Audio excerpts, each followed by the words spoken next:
সেটা আমরা ছাড়বো না। সকল বিশ্ববিদ্যালয়, স্কুল, কলেজ সবখানের শিক্ষার্থীরা আজকে ক্ষিপ্ত, কারণ এতগুলো শিক্ষার্থীদের বুকে গুলি চালানোর নজির বাংলাদেশের কোনো আন্দোলনে নাই।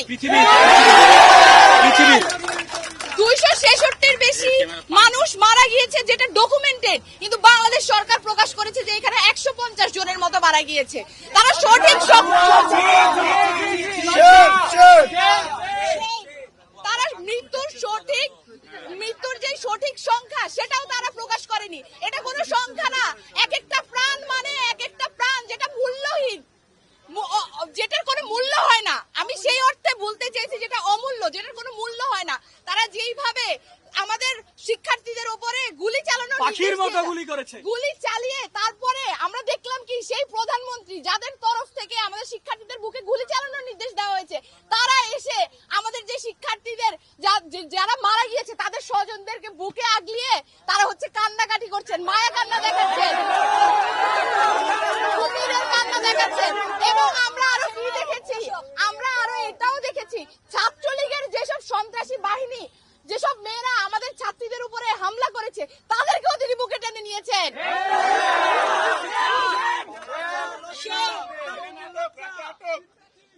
তো সেই জায়গা থেকে আমরা বলতে চাই, যারা খুনি, যারা সন্ত্রাসী, তাদেরকেও তিনি প্রশ্রয় দেন, এবং যাদেরকে তারা মেরে ফেলেন, যারা খুন হয়, তাদের পরিবারের কাছে গিয়ে তিনি মায়া কান্না দেখান।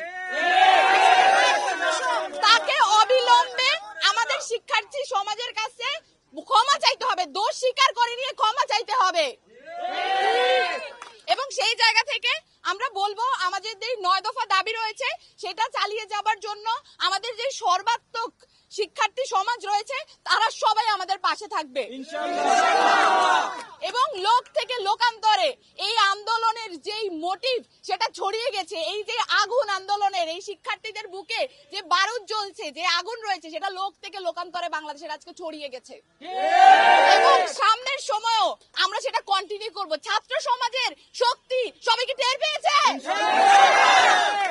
এবং ছাত্র সমাজ চাইলেই যে অনেক কিছু সম্ভব করতে পারে এই বাংলাদেশ, শুধু ছাত্ররাই চাইলে সেটাকে আমরা করে দেখিয়ে দিতে পেরেছি।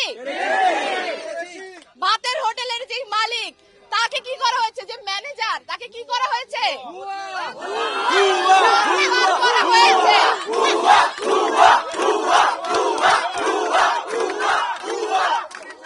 ভাতের হোটেলের যে ম্যানেজার তাকে চেঞ্জ করা হয়েছে, তাকে বদলি করা হয়েছে। কিন্তু মনে রাখবেন, ভাতের যে হোটেল সেটা কিন্তু বন্ধ হয় নাই। উপস্থিত শিক্ষার্থীবৃন্দ, আমরা দেশের এই করুণ পরিস্থিতিতে আজকে ইস্ট ওয়েস্ট বিশ্ববিদ্যালয়, ব্র্যাক বিশ্ববিদ্যালয় সহ আরো যারা আমাদের এখানে উপস্থিত হয়েছেন সবার কাছে আমরা কৃতজ্ঞ। দেশের জনমানুষের যে দুর্ভোগ, সেই দুর্ভোগ এখন চরমে উঠে গেছে। গত কিছুদিন কর্মসূচিতে আমরা দেখেছি দেশের সকল সুনাগরিক এবং দেশের সকল বুদ্ধিজীবীরা আমাদের সাথে একাত্মতা প্রকাশ করেছে। আমাদের সলিমুল্লাহ স্যার তিনি বলেছেন, আমার আপু যেটা বলল, যে খুনিরা আমাদের খুন করেছে তারা নাকি আমাদের বিচার করবে। এটা সম্ভব? এই ধরনের ভণ্ডামি, এই ধরনের নাটক, এগুলা এই জেনজি জেনারেশন মেনে নিবে না। আমাদেরকে ফার্মের মুরগি ভেবেছেন? আমাদেরকে কি ভেবেছেন? মেরুদণ্ড ভেঙে গেছে? গোটা বাংলাদেশ না, শুধু পৃথিবীর ইতিহাসে ইউনিয়ন পর্যায়ে, ওয়ার্ড পর্যায়ে এমন গণ আন্দোলন আর হয়েছে? এত মৃত্যু আর হয়েছে?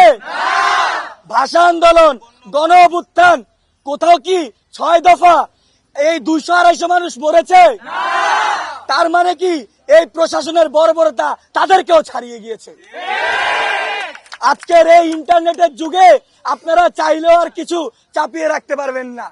আমরা আমাদের 9 দফার পাশাপাশি আমরা জানাচ্ছি, দাবি করছি, কঠোরভাবে দাবি করছি যে অবশ্যই আন্তর্জাতিকভাবে আমাদের এই সুষ্ঠু বিচার আপনাদেরকে প্রতিষ্ঠা করতে হবে।